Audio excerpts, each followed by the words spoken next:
Welcome to Keith Knight Don't Tread on Anyone and the Libertarian Institute. Today I am joined by Karlyn Borysenko. She is the author of Actively Unwoke, the ultimate guide for fighting back against the woke insanity in your life. She is also a professional rabble-rouser and Libertarian Party New Hampshire delegate, part of the hashtag Reno Reset. She's also a candidate for governor of New Hampshire, calling out BS on both sides. Karlyn, thank you so much for joining me. I'm really happy to be here, Keith. Thank you for having me.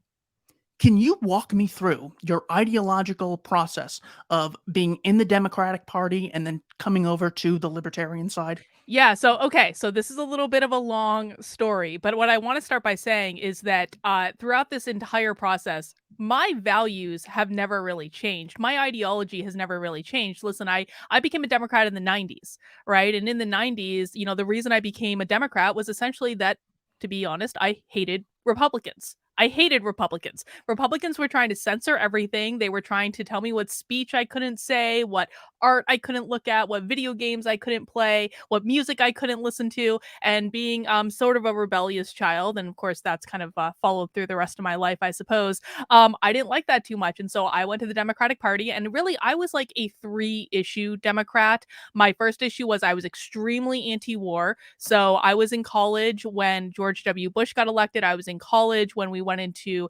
Afghanistan and Iraq. I was one of those people who was actually protesting at the anti-war protests on the Boston Common, all the time during those wars. So I was extremely anti-war, and I was, not in favor of what W was doing at the time. I'm also a free speech absolutist. I mean, I remember back to when I was a teenager, I really thought that I was going to go to law school and become a First Amendment lawyer so I could go work for the ACLU and defend free speech and all of that good stuff. And I am also very much in favor of keeping religion separated from the government. I really do not like it when people with very conservative and fundamentalist Christian, specifically religious values, try to force those values on everyone else, try to legislate those values. That's not to say I necessarily have a problem with Christians or like worship whatever you want. I don't care. I just don't want to be forced to live by your values. And so those were really my big 3 issues that led me to the Democratic Party in the first place. And so when I was in college, when W was in office, this was very, very simple for me. I was against everything that man stood for, period. And then Obama got elected. And I remember specifically the night that Obama got elected, I was at my best friend's house at the time.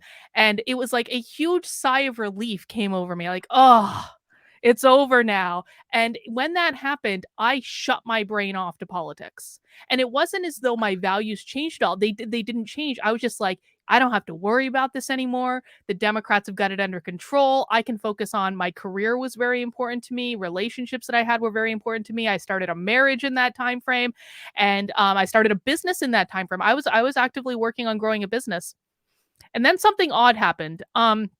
Social justice came and took over my knitting community. Now, knitting is one of the things that I do just to relax and to have fun and to enjoy myself. Like, it's a hobby. It's a hobby like everyone has hobbies.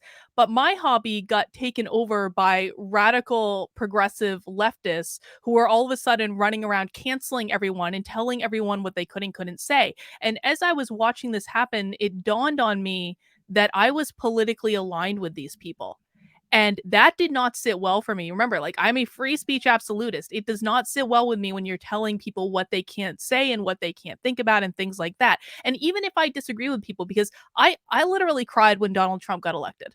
Like, I was one of those people. I cried. But I also never hated him as much as most of the Democrats did. When he got elected again, I kind of shut my brain off. Literally the week after Trump got elected, I went off to Peru to do ayahuasca in the jungle for like 10 days. And so like I was chill with the whole situation. I'm like, this is not ideal, but we're going to survive this. We have survived bad presidents before. We will survive bad presidents again. And in the course of the intervening years, combined with the knitting community going crazy, I just watched all of my friends go crazy too. And at some point I started saying, what the heck is going on? Like, why can't people even just have conversations with each other anymore? I didn't understand. And so I started around mid 2019, I think, started challenging myself to listen to points of view that I thought I would disagree with.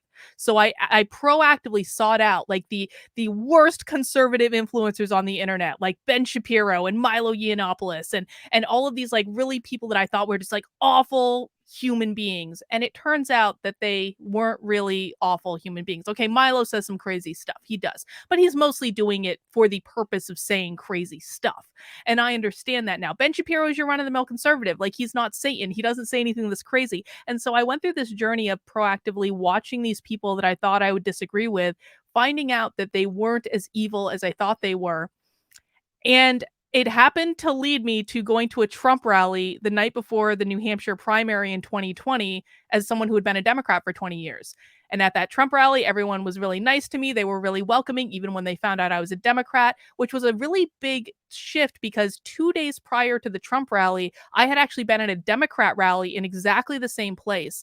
And everyone was mean. Everyone was angry. Everyone was just having a horrible time. And I was like, what is going on? Like, it really seemed to me like the Democrats were the ones that were miserable, and the conservatives, for the faults that I think they have, and I certainly don't agree with them on everything, they were the ones that were just like welcoming, and they were really nice to hang out with. And so I wrote an article about this experience and I put it up on Medium, not thinking anyone would ever read it. And then it went really viral in conservative circles. Like 3 million people read it. Trump Jr. tweeted it out. All the Fox News hosts tweeted it out. And all of a sudden, I was like this conservative darling for like a month and a half. I was like the one Democrat that they got to come over to their team, even though I was never really a Republican or a conservative. I ended up spending the majority of 2020 actually touring around the country with the Walkaway campaign, which Walkaway is a campaign of former Democrats who kind of speak out against all of the crazy nonsense that the Democrats were doing. We were focusing on doing rallies in blue cities all over the country to protest against the mandates and against the lockdowns. Because again, like I'm in favor of choice. I don't think anyone should be forced to stop working if they don't want to. I don't think that anyone should be forced to put medicine in their body that they don't specifically consent to. And that was exactly what those rallies were about. And midway through this, I'm going to be honest, I kind of thought the Libertarian Party sucked, because I was obviously going through what some people would characterize as a political evolution, even though I never felt that my values changed. But I mean, people would tell me all the time when they asked me about my values, and I would tell them exactly what I told you, and they would say, Karlyn, you're not a conservative, you're a libertarian. And I would say, okay, well, the Libertarian Party sucks, so they're not really an option right now. Because I wasn't, I was focused in this one world. I wasn't looking outside of it. And then when Joe Jorgensen sent out the Black Lives Matter tweet, that just kind of sealed the deal for me, because there's literally a video of me viral on the internet getting chased by a mob of Black Lives Matter people. And so I was like, nope, that's not going to work out. The libertarian like philosophy to me always sounded good, but in terms of like the politics of it, I was like, nope. And again, just turned my head off to it. And then after the election, I just saw things kind of going south on the political right, and I was like, I like after January 6th, certainly, but definitely after Biden got elected, I started seeing conservatives in the political right, quite frankly, turn into the woke left. And they were trying to censor speech, and they were trying to cancel people. And even right now, I've been arguing for half the day on Twitter with people who want to force their religious values onto other people. And I'm like, have we learned nothing? And so I guess like my political and in that time frame, I ended up getting involved with the Libertarian Party of New Hampshire. I ended up I'm on their communications committee. I'm on the politics committee. I ended up just getting involved with the Free State movement and everything that's going on in New Hampshire. And I really, to be quite frank, found my home in that movement. And it was very different than what I perceived it as in 2020, when I was only basically looking at the Libertarian Party Twitter account, right? And and we're going to talk about some of the drama today with the Libertarian Party, which I'm really looking forward to. But I found my place there. But I think the biggest point I would make is that my values haven't actually really changed. I think for me, my journey was more about identifying what groups actually believed in the values. And the woke left, the Democratic Party, does not believe in my values. I thought for like half a second that maybe Republicans and conservatives believed in my values, and I do legitimately think that some of them do, but most of them do not. They talk about free speech, but what they mean is free speech for them. Or they talk about freedom of religion, but what they mean is freedom of religion for them. They don't mean it for everyone else. And so the place that I've found that best fits the values that I've held dear all of my life is the Libertarian Party of New Hampshire and the Mises Caucus, and that's where I ended up. What is the thesis of your book, Actively Unwoke, The Ultimate Guide for Fighting Back Against the Woke Insanity in Your Life? Mhm. I wouldn't really say my book has a thesis, to be honest. I actually wrote my book to be more of a practical guidebook because, yeah, I am deeply, I have made, kind of ragging on the conservative right into an art form. Let's just be honest. Like, I have so many problems with them. However, I do actually believe that the woke left and the Democratic Party and the progressives, they're much more dangerous to this country precisely because they control every major institution. They control the schools, they control the government, they control the media, they control Hollywood, they control business, they control every major institution in this country. So while I don't fundamentally believe that the Democrats are any different functionally than the Republicans, I think they're two sides of the same coin. The fact of the matter is that one of those sides has political power currently and one of those sides does not. And so the whole premise of my book, Actively Unwoke, is about how do we start to fight back and start to regain control in some of these institutions that we've lost? How do we essentially remove authoritarianism from power? And so there have been many books written about the rise of this, critical theory, critical race theory ideology. You look at something like Cynical Theories by James Lindsay and his newest book, Race Marxism. These are amazing books that will talk about the academic rise. I would say that those are books with more of a thesis statement. What I wrote my book for was to be able to, number one, break down the woke left ideology in plain, simple English. I don't talk about the academic literature. I literally say, here is what they mean when they say microaggression. Here is what they mean when they say unconscious bias. Here is what they mean by the term racism. Here is how they have changed the meaning of the term racism. What I'm trying to do is just explain to average people what is going on, because what the woke left is doing is they're manipulating language as their greatest weapon. And they're doing this precisely to try to confuse people about what is actually going on. So I put it in the simplest terms as I could. The second part of the book are case studies of real people who have stepped up and fought back in the real world. I have a chapter about fighting back in schools. I have a chapter about fighting back in the workplace when you have to do diversity training. I've got a chapter about fighting back in government, trying to pass laws that will throw sand in the gears, that will restrict the power of the state to enforce these ideologies on the average person. And I've got a chapter on fighting back in the culture war, because I do ultimately think that if we're going to turn back the culture revolution that I do believe is underway in this country, very similar to what happened in Mao's China, I do think ultimately it is about creating culture and creating a new culture of art and music and literature and movies and TV shows that present a very different side, that present the liberty point of view rather than the authoritarian view that is kind of embedded in everything we see at this point. And then a couple chapters at the end of the book, I have a chapter about what to do if you're canceled, because I feel like I've been canceled like, half a dozen times in the last 2 years. It's a perfectly survivable thing, but it's the thing that most people are afraid of. So I gave you some tips about that, and also taking care of yourself, self-care strategies when you're fighting back against the woke. So I did write it to be a highly practical guide that everyone can use in their real lives. So, of course, I can already hear the criticism. So, we have this woman who's a Democrat, but she still sort of has this white allegiance. Once we start fighting against racism and systematic oppression, then she leaves us and writes a book on how bad it is to help minorities. What do you say to that criticism? Assume you're Oh. talking to someone who literally does not know. You and I were Obama supporters. We literally had never heard the alternative to, what's wrong with helping the poor for welfare programs? What's wrong with helping blacks, Hispanics, etc. when it comes to being woke and embracing a philosophy of inclusion?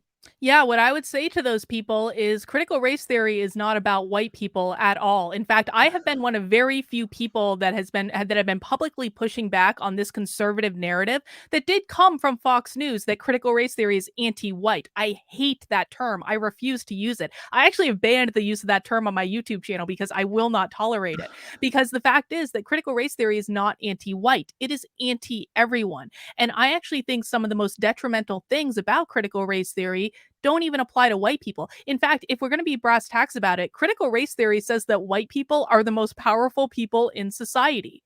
It literally says that. It's a theory that says white people are at the top of the heap. Well, that actually sounds, I mean, they're using it in a derogatory way, but if I have to choose between being the most powerful person in society and the least powerful person in society, I'm probably going to choose being the most powerful person. And how does this impact people who are not white? Well, if white people are perceived to be the most powerful people in society, that literally tells us that critical race theory thinks that black people can't do the most basic of things without the permission of white people.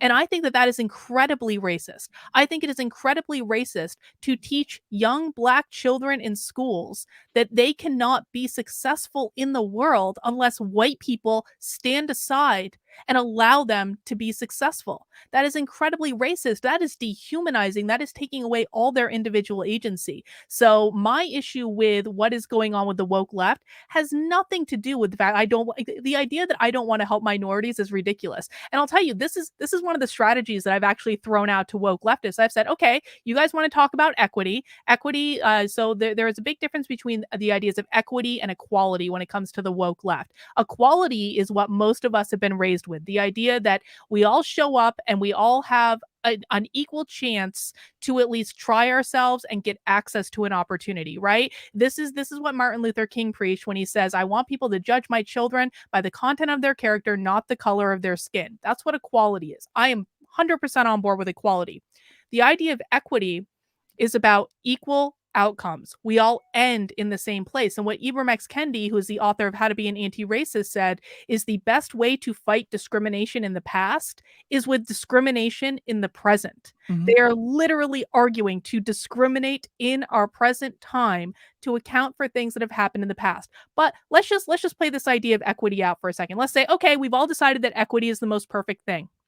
Why aren't we putting an entrepreneurship program in every inner city high school in the country to help young black people who are the disproportionate people who attend inner city high schools in the country? Why aren't we putting an entrepreneurship program in every inner city high school to help black people learn at an early age how to grow a business, how to grow wealth, how to manage and scale a business so that they can create as much success in the world as they want to? I have thrown this idea out to the woke left on multiple occasions. This idea checks all of their equity boxes. It's focused on African Americans. It leads us all to equal outcomes because you're segregating people out by race, and you're saying, I'm going to focus on teaching people with the darkest skin color how to create businesses and be successful. This is something I'm only giving to them, not to white people. The woke left won't touch it, because they don't actually want these outcomes. They don't want these populations to be successful. I'll give you another example. Ibram X. Kendi did a speech in Wisconsin a couple months ago where he was asked about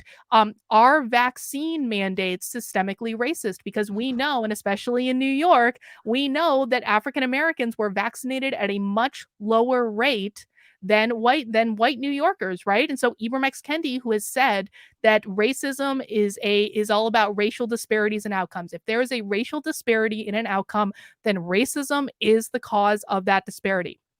Ibram X. Kendi himself would not admit that that means that vaccine mandates are racist, even though they do disproportionately impact Black people.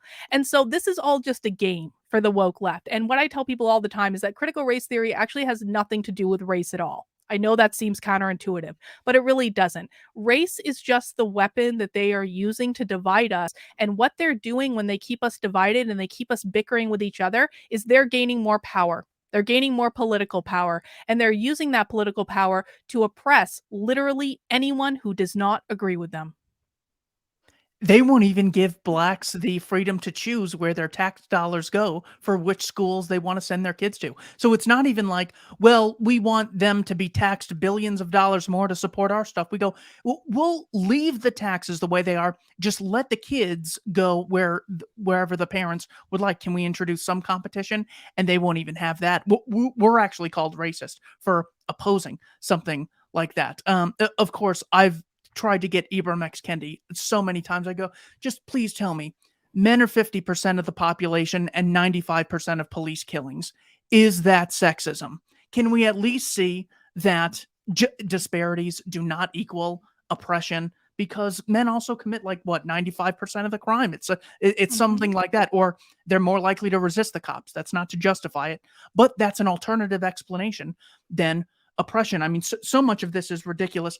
The one thing the reason why I'm tempted to say it's anti-white to sort of vilify the majority population is because if they are negatively generalizing, it's almost always in the direction of that group. Like that, it will certainly seem like they'll say white versus black incomes are different. I have not heard them say Asian incomes are much higher than black, so we have Asian supremacy, or black Americans have higher incomes than black Haitians. I do get the sense that things like slavery, they uniquely pin on whites, colonialism, they uniquely pin on whites. Is there something I'm missing there? Yes. There are several things that you're missing there. So they actually literally have said that Asians are white. They actually are literally right now categorizing Asians in the same category as white people. They do this when it suits them. Asians are the most interesting part of the woke hierarchy. The progressives call this the progressive stack. I call it the woke oppression hierarchy, where they basically have a hierarchy of people that blacks are always at the top of the hierarchy. Generally speaking, you're going to have Native Americans, indigenous people. Generally speaking, you're going to have Hispanics after that. Generally speaking, you're going to have Asians after that, Jews after that, whites after that. But Asians are weird because Asians can vault up to the top of the oppression hierarchy very quickly, or they can be put down at the bottom. I'll give you an instance of when they were at the top of the oppression hierarchy. It was when the whole Black Lives Matter riots were starting to die down, but we had this one guy in Atlanta that went in and shot up a bunch of Asian massage parlors, not because he was against Asians, but because he was a sex addict, and they tried to paint this as an anti-Asian hate crime. Well, now it is true that there has been an increase in Asian American hate crime or hate crimes targeted towards Asian Americans. Do you know who the primary perpetrator of those crimes are? Yes, but we'll have to make this an Odyssey exclusive if you say. It is not white people. It is not white people. And so, the Asians are considered oppressed when it suits them. They're not considered oppressed when it doesn't suit them. I'll give you an example of how you're wrong. Harvard actively discriminates against Asian Americans in their admissions process. In fact, there is a That's case true. going against the Supreme Court in which Harvard is arguing that they should be able to hold Asian Americans to different admission standards than everyone else because Asians typically outperform everyone else when it comes to standardized tests, academics, that sort of thing. I'll also give you another example with African Americans. Critical race theory says that African Americans cannot go to the DMV and get a driver's license. Critical race theory says that Mhm. African Americans can't work hard. It says that they can't tell time, that they can't keep a schedule. I'm not making that up. That was literally a display in the African American History Museum in Washington, D.C. That was literally what it said. And so to say that critical race theory only looks down on white people is just simply not true. It is racist against everyone. It is just racist in different ways. There is a great quote from a 1986 book written by Thomas Sowell, Civil Rights, Rhetoric, and Mm. Reality. So here's just a little intro for people who are not familiar with the actual academic literature in this area. But the number of blacks in professional, technical, and other high level occupations more than doubled in the decade preceding the Civil Rights Act of 1964. In other occupations, gains by blacks were greater during the 1940s than when there was practically no civil rights legislation compared to the 1950s. In various skilled trades, the income of blacks relative to whites more than doubled between 1936 and 1950. Affirmative action hiring pressures made it costly to have no minority employees, but continuing affirmative action pressures at promotion and discharge phases also makes it costly to have minority employees who do not work out well. The net effect is to increase the demand for highly qualified minority employees while decreasing the demand for less qualified minority employees or for those without a sufficient track record to reassure employers. So, least it be said that we're doing this at the expense of minorities. We have all the data and philosophy to understand that this is not one group benefiting at the expense of another when it comes to racial categories. It's a few progressives and the neocons and the big government advocates benefiting at the expense of all the races. So certainly, I love the thesis of your book, certainly modernizing Sowell's findings in the 1980s. Anything else you have on this? Or do you want to get into the concept of how equality of outcome is undefinable and unachievable, and that's why it's like the perfect thing for tyrants, because it will always give them an excuse in the future, because there's always going to be inequality of outcome. Oh, yeah, I mean, absolutely, let's talk about that. I talk about the short story, Harrison Bergeron with my locals community all the time. I mean, Harrison Bergeron is just like there's a really crappy TV movie, like, made about it. Well, it's actually I thought it was a good TV movie, but, like, if you go look on YouTube, there's a crappy '90s TV movie made about this, and it's basically about, like, what a society looks like when it's built on equity, where everyone has to have an equal outcome, and what happens is you end up dumbing down the truly exceptional. In a society built on equity, no one is allowed to be exceptional. No one is allowed to be a genius in one specific thing. They have to be brought down to be mediocre. And I think back again. I equate everything lately back to the '90s. I feel like we need to bring the '90s back. The '90s were awesome. It had the best music. I don't care what the '70s say. The '90s had way better music than the '70s. And I think about in the '90s when the people who were glorified were the people who were breaking outside of the mold, who were doing the exceptional thing, who were doing the creative thing. You think about bands like Rage Against the Machine. Rage Against the Machine literally today is raging for the machine. I mean, it is an the drummer of Offspring, one of the great punk bands from well, I mean, relative to other punk, like the great mainstream punk bands in the '90s. There were many better punk bands, but like they were the mainstream ones, right? So what, like the drummer of Offspring literally got kicked out of the band for not being vaccinated. Like, it is absolutely amazing to me to watch what happened to the counterculture in the '90s actively becoming part of the establishment and shilling for the government. I mean, you cannot write this stuff. I don't know what happened. Well, even Eddie Vedder of Pearl Jam, one of my favorites, and Corey Taylor, just don't talk about it. It's not your area. You're so good in so many other things. You're so talented. That's why we pay tons of money for your merchandise and to visit your concerts and sing along. But then they just act like they know about things that have taken decades for people to study, and they still can't grasp them. So yeah, I mean, but Pearl Jam and Nirvana are my favorite '90s bands. But yeah, to see Slipknot do the same thing, Oh my god, that's so certainly devastating. Yeah, oh well, my it god. was, it was Corey Taylor, in one of his, like, sing-alongs that he does where it's just him and the crowd, and, of course, he gets into politics, and I go, "Dude, it's such a losing battle." You can hear the crowd Mhm. booing and everything, so, yes, very And, disappointing. I don't mind people talking about their political value. This is where I actually differ from a lot of people. I want people to tell me what their political values are because that means Yeah. I know whether or not you are authentically living whatever image you're putting out or you are not authentically living whatever image you're putting out. And so I'm actually glad that people like Rage Against the Machine and Offspring and Slipknot and Eddie Vedder have told us exactly what their political values are because it means that they were never putting out an authentic image of what they believed in the first place. Again, like my values have never changed since the '90s. And it seems as though a lot of people who claimed that they were anti establishment and anti government and anti all these things were really ready to go when it came to supporting things that aligned with their sensibilities. And so I think it's, one of the reasons that I always thought that I wanted to be a free speech lawyer growing up is I actually idolized when the ACLU would defend the most deplorable possible people. I thought that was amazing when the ACLU would defend literal members of the KKK or literal Nazis or just some of the most deplorable speech that you can possibly imagine. And I don't agree with the speech of any of those groups at all, but I absolutely agree with their right to say it. And the fact that the ACLU did that in the '90s, it showed you that they were living their values, that this was not about only protecting speech we agree with. It was about protecting all speech. And it absolutely amazes me, these people that are out front and center that have these huge, massive platforms that will actively tell us we don't actually agree with any of the values that we've expressed over the years. We just were waiting for people to come along that agreed with us. And it's like, that is not the point.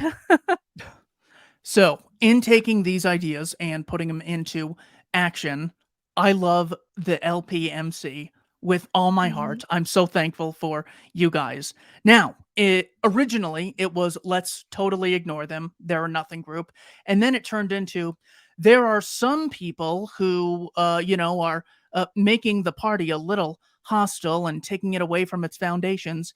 And now we have gone into there explicitly being something called the Libertarian Defense Fund, which is set up to oppose the Mises PAC, the Mises Caucus. They call it the Mises PAC.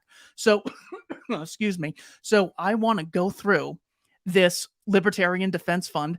Did Sarwark set this up, or did he just write the letter? No, I think he wrote the letter. I think it was set up by the guys in Pennsylvania, and also Will McVeigh seems to be involved as well. And so like maybe the guys in like Pennsylvania and Delaware. So I don't know exactly who set it up, but I do think it has been fast. I've been involved with the Mises Caucus for about a year now, and it has been fascinating to just watch the response as it's slowly starting to dawn on the Nick Sarwark libertarians that they're going to lose in Reno. And, I was at the Pennsylvania convention and it was amazing. I was one of those people who was bussed in, although I wasn't bussed in and I wasn't paid to come. And there was no, like, I keep hearing that Michael Heiss owes me a check for like food and lodging and stuff like that. I have yet to receive any check. But it's just been like amazing to watch what happens as it's slowly dawning on these people that they're going to lose. And the Libertarian Defense Fund is a perfect example of that. One thing I want you to sort of work into your answers as we go through these is what originally, if you could, we're going to find it almost like in the first paragraph, but what was it about the LP that was so devastatingly horrible? And why was the LPMC created for what purpose? So I want to start going through this. I'm at libertariandefensefund.org. This was the website that Sarwark's letter told me to go to. So that is where I found this. We're looking at the About Us page. Sentence number 1. The Libertarian Party was founded in 1971 as an alternative to the two major political parties that had dominated politics for decades. All right, I'm already pissed off. What do you think about this?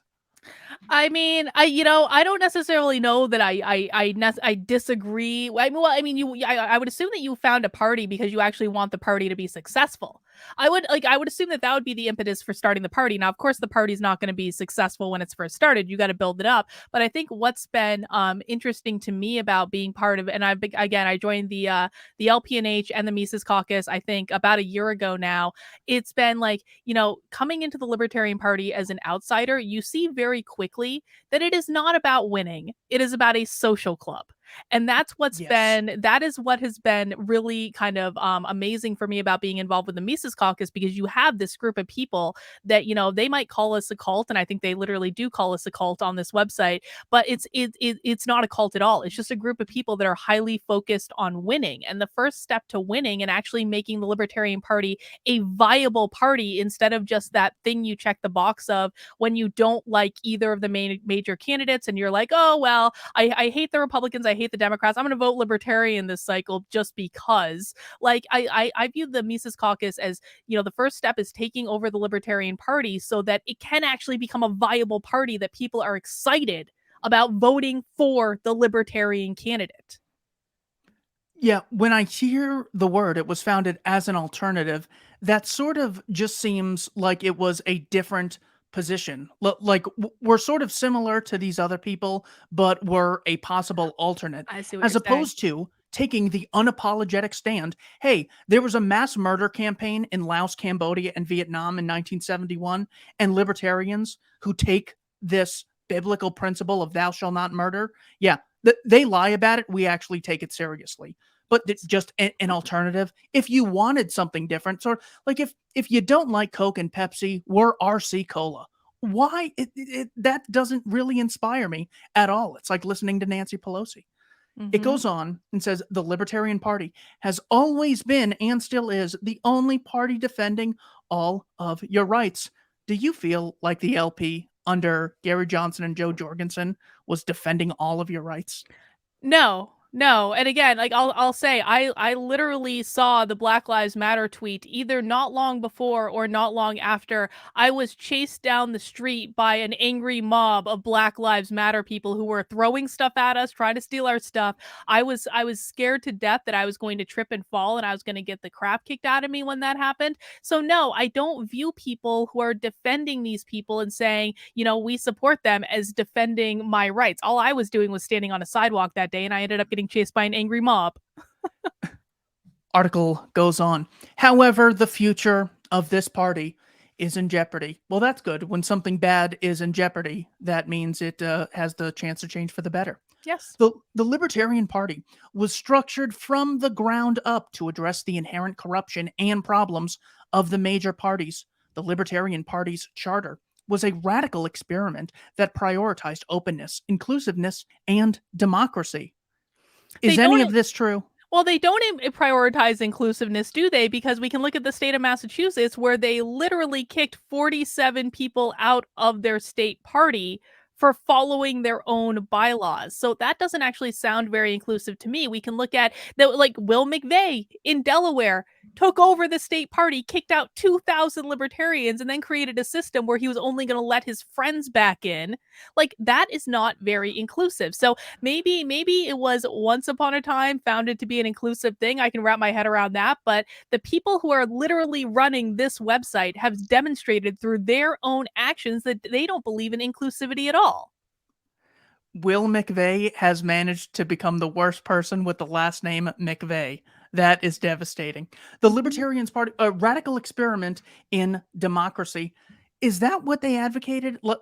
I don't know many people in the 70s, but when it comes to, certainly people like Harry Brown in the 90s, it was almost explicitly saying democracy doesn't justify a rights confiscation. So when any immoral action is done in the name of democracy, we still have the ability to run it through this system called the self ownership voluntary contract original appropriation sort of logic approach that we have to things.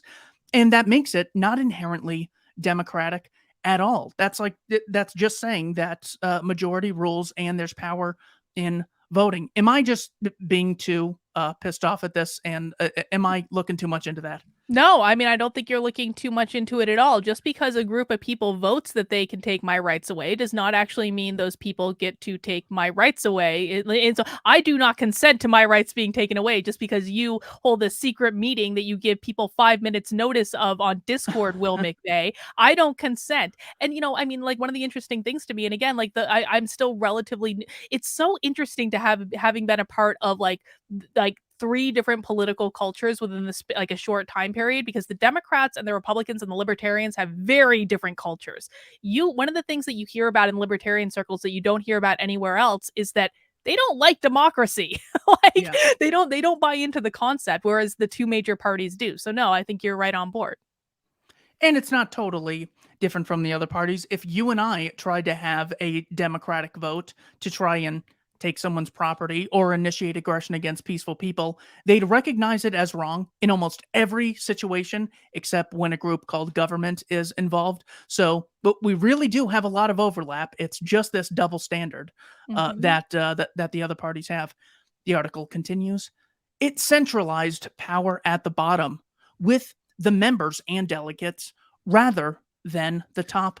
The Libertarian Party deliberately has weak officer positions, and it's very difficult to remove anyone from the membership. Our founders wanted to make sure every libertarian was heard. Well, gee, to me, that kind of seems to sound like the party belongs to those who show up. That's what that sounds like to me. Isn't that what that sounds like to you? Yeah, and for those who don't know, that's exactly what Sarwark was telling Dave Smith that he had to do. He goes, "Look, you guys are complaining. You don't like what I do. Well, the party belongs to those who show up." And then they started showing up, and now he's starting the Well, Libertarian Defense Fund. and even in the letter that was sent out, he literally says, "It is a lot more difficult to get people to actually run the party than it is to get a few warm bodies to show up for a weekend convention." Nick, you're changing your standards, my friend. And by the way, I again, I'm in New Hampshire. Nick Sarwark's in New Hampshire. If it was so easy to get warm bodies to show up to the state convention, then why at our state convention could Nick and Valerie Sarwark being an at-large member of the LNC, why was it that neither of them could muster enough votes to even get put on the alternate delegate list? They got 5 votes. I got like 60 some odd votes to become a delegate. Nick Sarwark couldn't even get 5 votes. Valerie Sarwark couldn't even get 5 votes. But it's so easy just to get warm body to show up at a convention. Oh, and then Nick thinks it's funny that he lost to none of the above when he was what, treasurer or something. I mean, I don't. Oh, and he's like laughing about it, saying, "Okay, you know what? I'll just go help other people become successful." I go, "Do you not understand that we hate you?" Like he's like the boyfriend who you're so miserable with, who you just want to say, "Wow, you are so delusional. Don't you get that I'd almost rather die than be associated with you?" How do I explain this to you? That's how bad you are. And he thinks like, "Oh, we're really losing out here." And well, and I'll tell you this. So what got my attention about the Mises Caucus was actually when Nick Sarwark was noted, because I was working Mhm. in New Hampshire on this anti-CRT bill, and so all of a sudden, when the Libertarian convention happened last year, people like state representatives started messaging me saying, "Karlyn, did you hear what happened with Nick Sarwark at the LP convention?" And so what I heard at the time is Nick was so pissed that he got noted that he and his little entourage Mhm. stormed out of the convention. So if he's saying that he just like laughing about it now, that's not what happened at the time. I'm sorry. No. What was our strength? Oh my god. What was our this is part of the article. What was our strength for 50 years is now being exploited as a weakness. You've had strength for 50 years? Yeah, Really? And exactly. and why is it that not everyone should know what the non-aggression principle is and voluntary contract and what the state is? If you have strength and you've had it for 50 years as the third biggest political party in one of the most powerful countries on planet Earth, literally everyone, just like they know the sky is blue and they know Jeff Bezos is the CEO of Amazon, a lot of people, that should sort of be backhand knowledge, the non-aggression principle. I mean, what do you I say? mean, What do you well, I don't know how to respond to this statement without belittling whoever wrote it. listen, if the Libertarian Party was so strong, then we would have seen an unbelievably large showing in 2016 when the two main choices were both people that everyone hated. Like Yes, yeah. Even among the Republicans, most of them were not bought into Donald Trump. Like they voted for him because they vote for everyone with an R next to their name, but like most of the people that voted for him were not bought into him. They liked him after he was in office and they liked some of the things that he did, but like almost everyone universally hated Hillary Clinton and hated Donald Trump. So if there was a year for the Libertarian Party to show that they could be an actual viable third party, if they were really this strong party, and wasn't Nick Sarwark running the Libertarian Party when all this was going on, if there was a year to show the strength of the Libertarian Party, it was 2016. Now, I'm not saying there wasn't a fair showing for Gary Johnson in 2016, but let's just be honest. If the Libertarian Party was really all that strong, there would have been a massive turnout and that would have led to them being in the debates in 2020. And that didn't happen. Look, and the worst part is that it's not like I asked Sarwark about this. I was able to get him alone in person, and I just cornered him. I said, "Dude, come on. Can we admit this way we know what's good and what's bad, and we can at least admit there was a problem with Gary Johnson." And he just looks at me. This was in Scottsdale, Arizona, at a meeting called ARG, Anderson Reed Group, which Rothbard spoke at like 2 decades ago, or probably 3. And he goes, "Look, if doubling the vote turnout is not something you guys can appreciate, I don't know what you will." And I said, "Well, here's an example." And he starts like walking away from me. And I said, "So let's take the worst example of him not knowing what Aleppo is." Now, to be honest, at that time, I might have slipped up. Then again, I wasn't running for president, getting interviewed on these channels. But even if he said, "Oh, Syria," I'm sorry, I was my brain was somewhere else. Um, Barack Obama has called explicitly for regime change to Bashar al-Assad's administration, and in doing so, the U.S. has armed Jabhat al-Nusra and al-Qaeda in Syria, the people who we claim did 9/11. This president needs to be impeached immediately. Why didn't he say anything like that? He could have said something that's so easy that Scott Horton would have texted to him at any point, but no.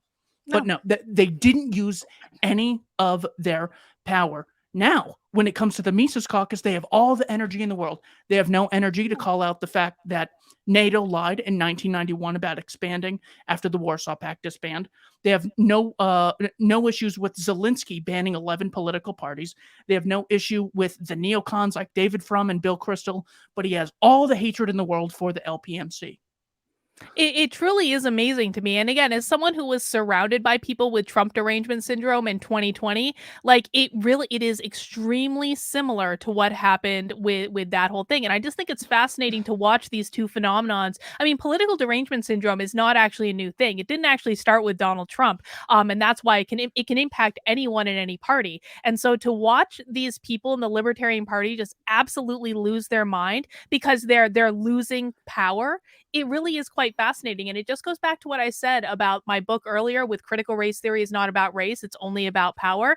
Nick Sarwark and company right now are acting in exactly the same way woke leftists act. The behavior is precisely the same. Everything, and they even use the same language. They call us all Nazis. They call us all racist. I have been called an anti-Semite, up, down, left, right, here, back.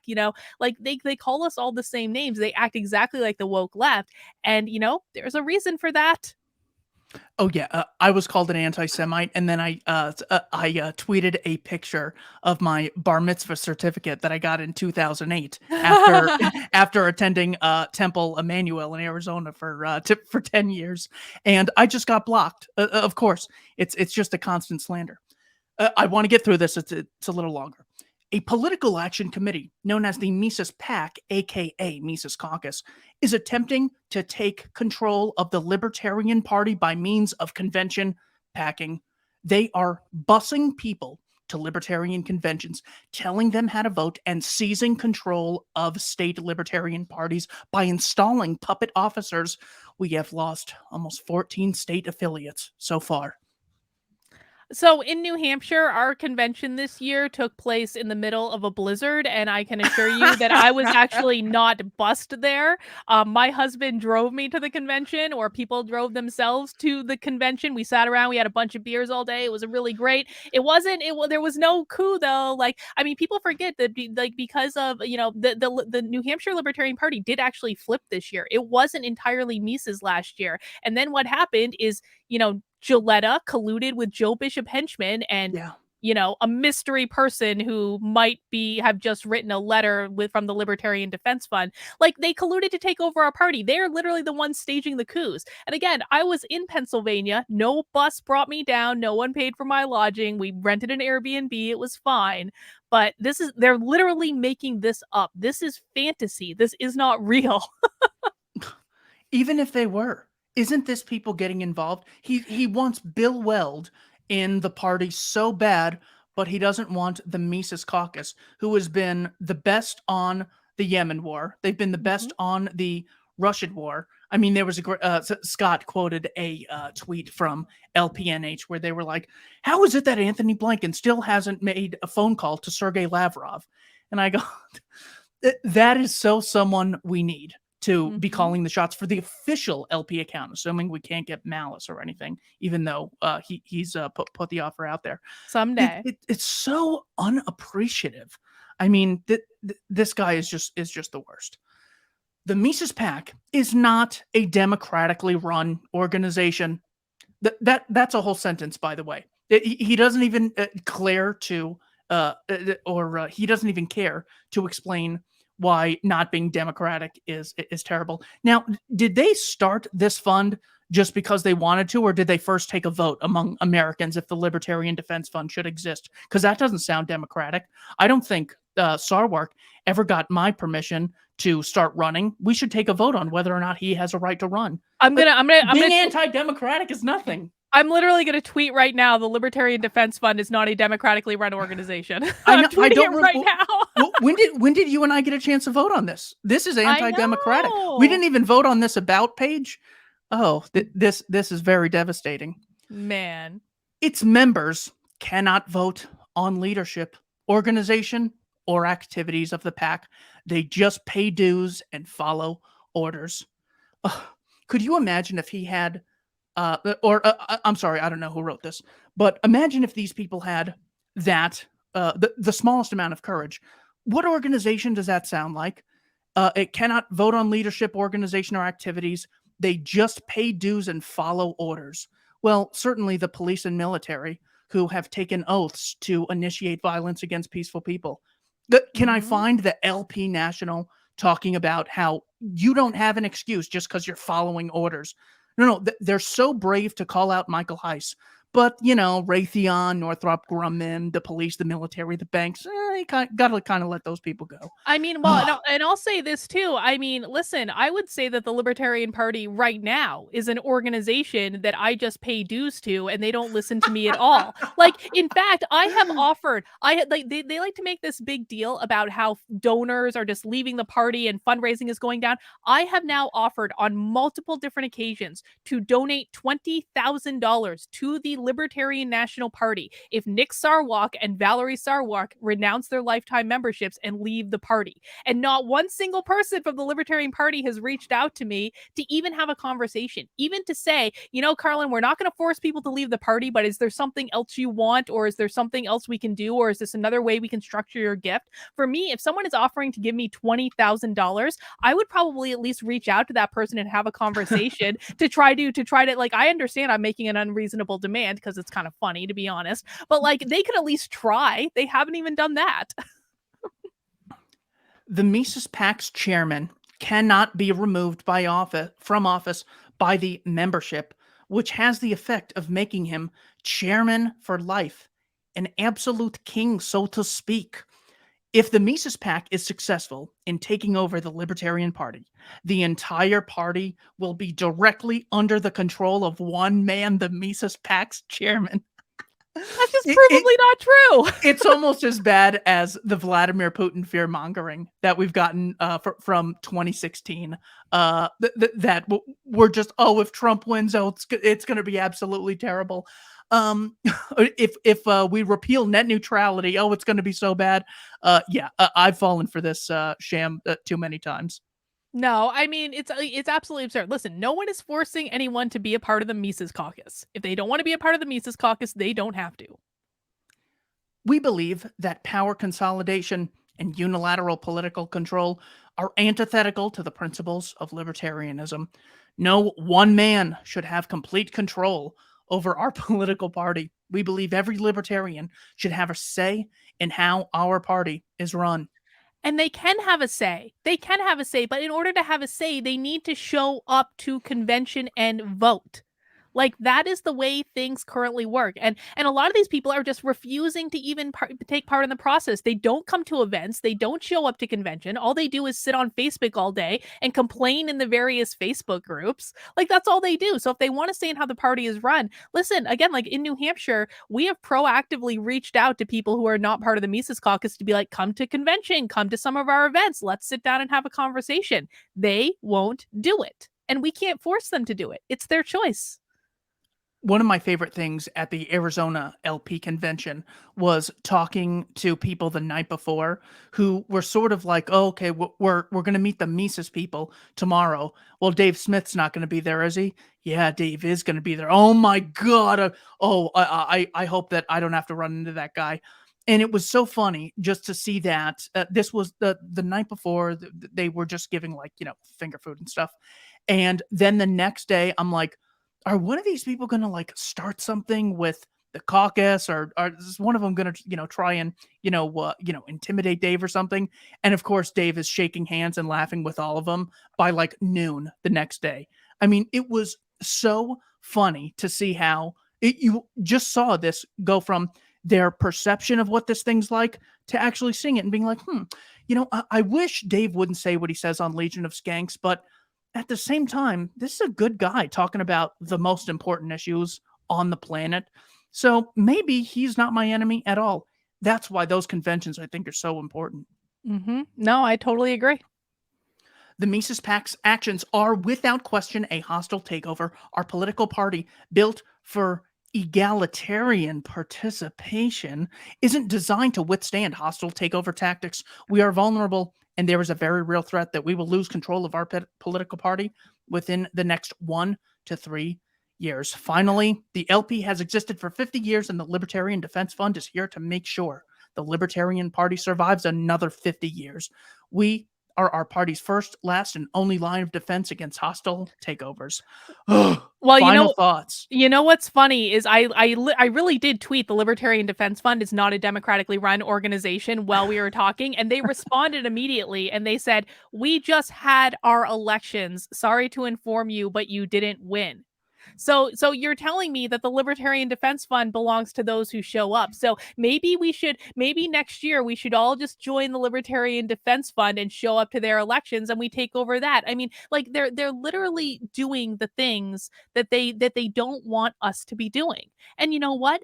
I'm sorry, but too little, too late. They should have. If they, I can respect people who say, you know what, this is an organization that I'm a part of. This is a culture that I'm a part of. I want to see it stay the same. Now, I don't agree with them. I think that the Mises Caucus is desperately needed in the Libertarian Party, but I can respect that effort, right? But when they're literally using the same tactics that the Mises Caucus use, except that they're doing it at the last minute when they're not going to be able to be successful and it's just too little, too late.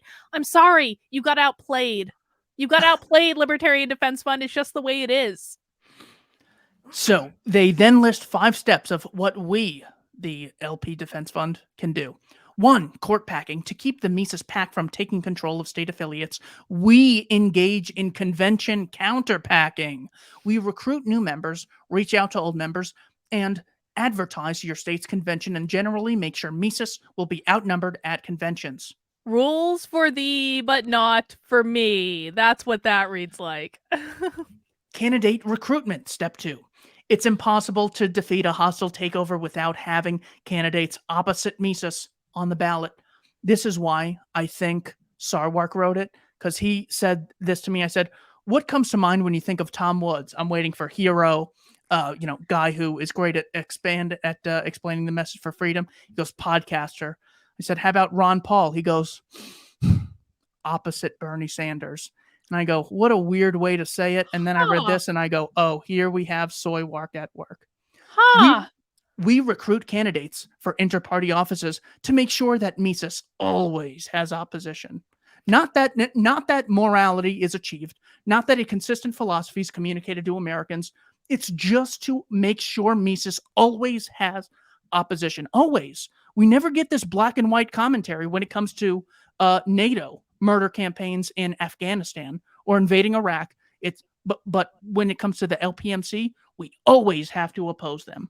Well, and you know what? It's their right to do it, and more power to them if they want to run candidates. But then what they have to do is make sure those candidates actually appeal to people and win. The fact of the matter is the Mises Caucus is running candidates that appeal to people, and that's why they win. If they want to try to do it, more power to them. I just don't think they're going to be successful.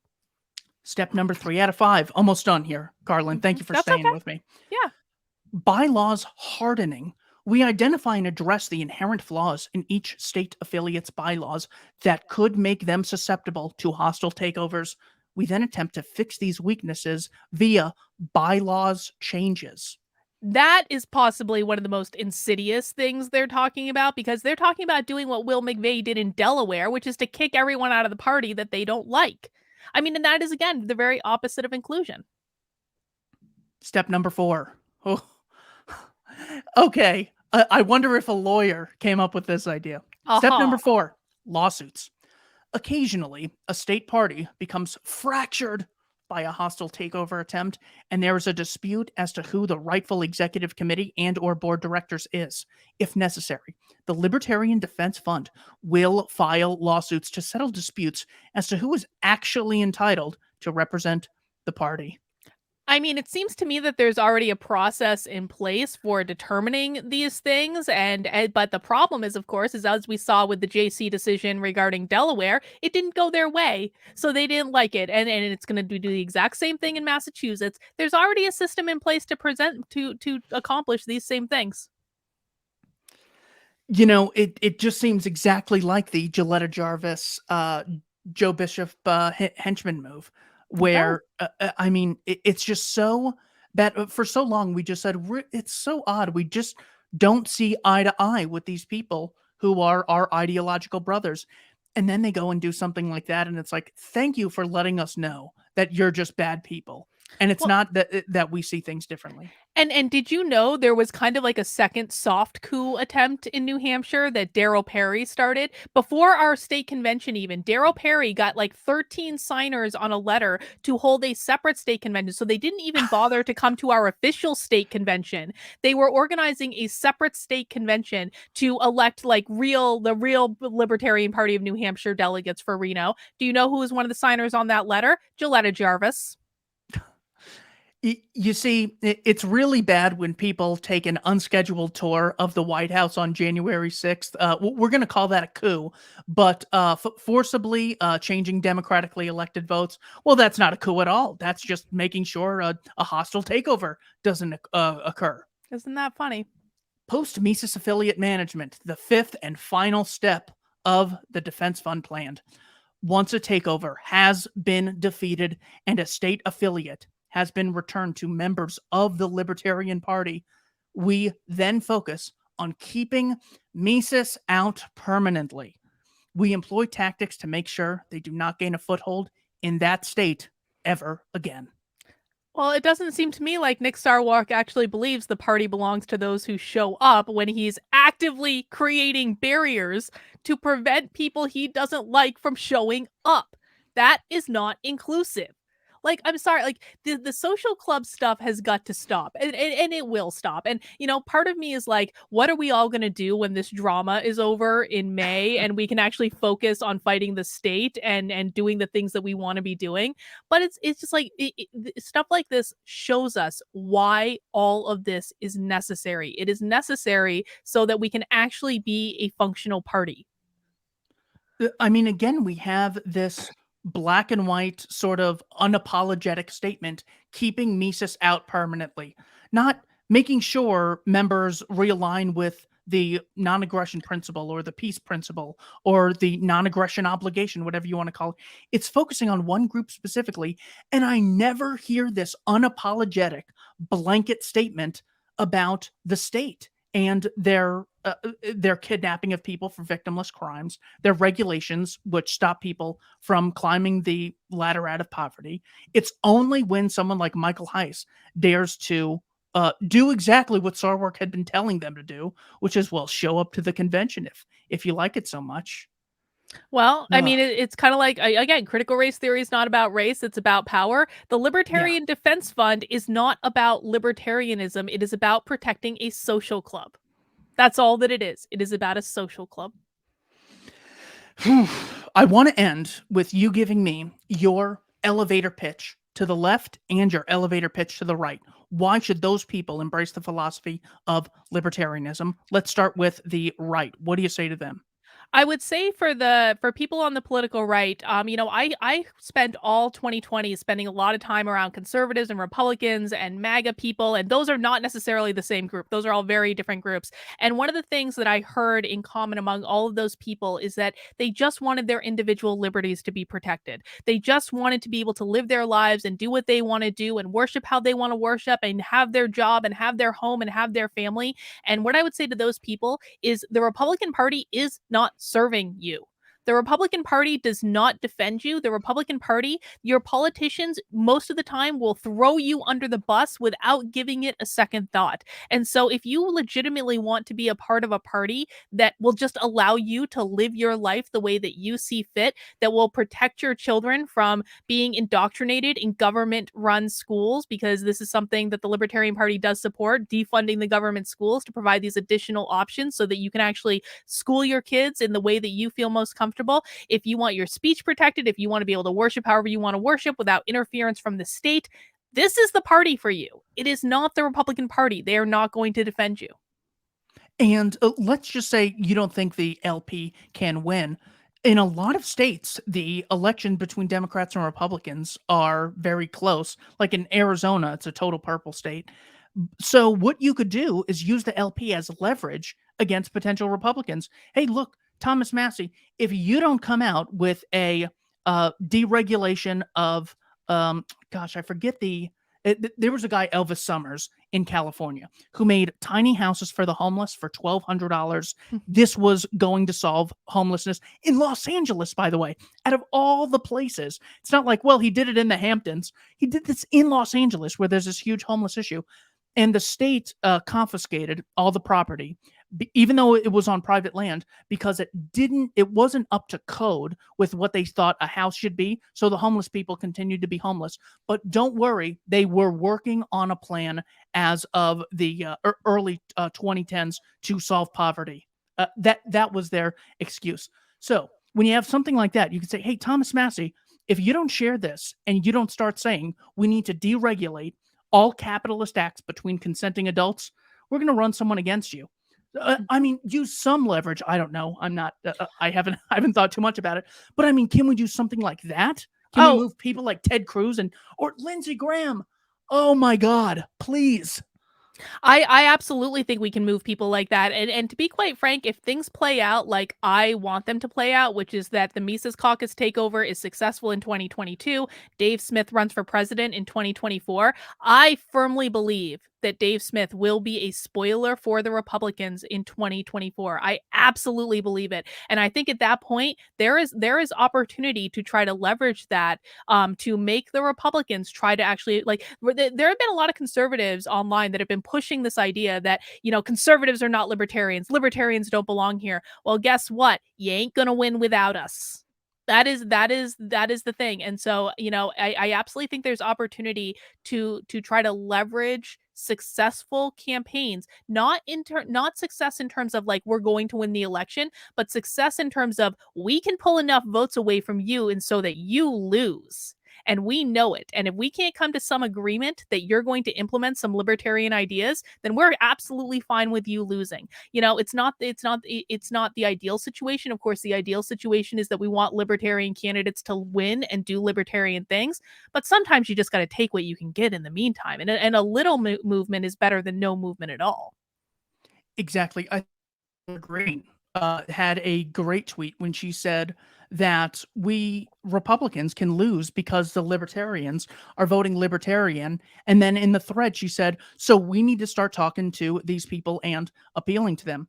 So look, that's all great stuff. I just want to share this one real quick, just because this is it really brings into reality how terrible the situation is when it comes to real world situations. Oh God! Oh no! This Oh no! LA, I know it's Reason, your favorite. However, the story is legitimate. This from 2016. Oh, This okay. LA musician built a $1,200 tiny houses for the homeless. Elvis Summers crowdfunded $100,000 to build dozens of tiny houses.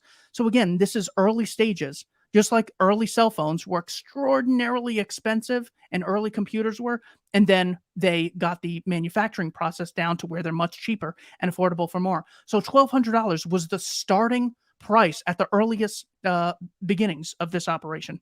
City officials looking to pass a $2 billion housing plan tried to shut him down, and sadly, they succeeded. Gosh, I just had it highlighted.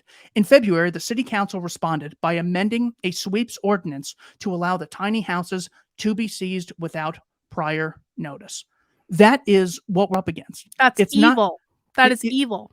it literally was a plan to house the homeless cheaper than any government official had ever thought of. What are we at? $2 trillion for the war on poverty every year, or it's about $1 trillion a year in entitlements. And this guy was solving the issue, just like we could solve it in the medical care if they deregulate that, and they wouldn't give it. That's why it's so important. We call on people like Massey and I don't even know. Do you call on the Lindsey Grahams of the world? You at least threaten them to lose their position. I'm sorry, threaten to get their votes taken away to lose their position. Let the record show. I have nothing but respect for Lindsey Graham. Yes, we do not do violence. But I think it's more effective on the state level. I mean, this is absolutely something that has been done in New Hampshire. Obviously, we have a lot of Republicans in our New Hampshire state house they're libertarians, but they're registered as Republicans in order to get elected. But a lot of them are free staters, and this has absolutely been done where we have to be strategic about where we put our resources. Obviously, right now in New Hampshire, we have one big race that we're focused on for Libertarians. That's Jeremy Kaufman is running for the United States Senate. I technically am nominated for governor, but we've made a strategic decision that we are putting our resources behind Jeremy Kaufman, to be quite frank, because we can't beat Chris Sununu for governor. We can't. And so we have to be strategic about these things. We have to be strategic about what candidates we support on the state level. We have to be strategic about what candidates we support for Congress. And so in those races where we maybe just don't have the resources or the money or the people or whatever to do a full-fledged like election campaign, we can at least try to negotiate. We can at least try to leverage something. I mean, and there's nothing wrong with that. I think this is just about being strategic. It's not about not wanting libertarian candidates to win. Of course, we want them to win, but you can only win so many races, and sometimes you have to finagle things a little bit. What is your elevator pitch to leftists or progressives who should embrace the concepts of libertarianism? I would say to leftists and progressives, the reason that you should embrace the direction of libertarianism is that your own government has betrayed you over the past 2 years. Your own government has masked your children. Your own government has created irreparable learning loss for 2 years. Your own government told you that you couldn't go to work, that you couldn't. They tried to censor you even asking questions about what was in the medicine they all wanted us to take. And listen, I say that as someone who's vaccinated. I got vaccinated because I wanted to go to London. It's a stupid idea, but like whatever. I say that as someone who's vaccinated. Like I think that the number one thing that I've seen really bother people on the political left is this idea of censorship, that the Democratic Party is pushing text censorship on across the political spectrum. They are absolutely censoring people on the left. There are very far progressive leftists that are being censored by the big tech companies just as much as there are people on the right being censored. So when the government pushes censorship, they're not just censoring people that you disagree with. They're going to come for you too eventually. And they've been coming for more and more people on the left. And so if you want to continue to support government authoritarianism, do not be surprised when they come for you. A libertarian party only becomes viable when people believe that it can be viable and people put their votes in that direction. And I'm sorry, when our choices are between Democrats who want to control us and Republicans who also want to control us, there is no other viable option if you actually want to create a society in which you are free to say what you want to say, think what you want to think, do what you want to do. As long as you're not hurting other people or stealing their stuff, you have a home here, and your party has probably changed more than you think it has. And one final one. The same thing happened in Washington, D.C. This article is titled, Jay Austen's Beautiful, Illegal, Tiny Houses. This was in August. But tiny houses come with one enormous catch. They're illegal, in violation of several codes in Washington, D.C.'s zoning ordinance. Among the many requirements in the 34 chapters and 600 pages of code are mandates defining minimum lot size, room sizes, hallway widths, and accessory dwelling units that prevent tiny houses from being anything more than a part-time residence. So that's what we are up against. That's why I support the LPNH and the Mises Caucus so much. Karlyn, thank you so much for your time. Where can people find your work? Yeah, thank you again for having me, Keith. I've absolutely loved this chat. People can find my work at activelyunwoke.com. I'm working right now. I mean, obviously, my book is available for pre-sale. It comes out on April 26th. You can get the hardcover version. You can get the audio version. You can get the Kindle version. It'll be delivered right to your door. So you can find that on activelyunwoke.com. I'm also right now working on building out a platform that is just a treasure trove of ideas for different ways to fight back against woke leftists, actionable strategies that everyone can use. You can also find me on Twitter at Dr. Karlyn B right there somewhere. And I create daily content on my YouTube channel. You can just look up my name, Karlyn Borysenko. I do streams at 5 o'clock every day except for Saturdays. And I do clips in between covering news and culture and all sorts of different things. Thanks to everyone for watching the Don't Tread on Anyone podcast and the Libertarian Institute. Karlyn, thanks so much for taking the time today. Thanks again.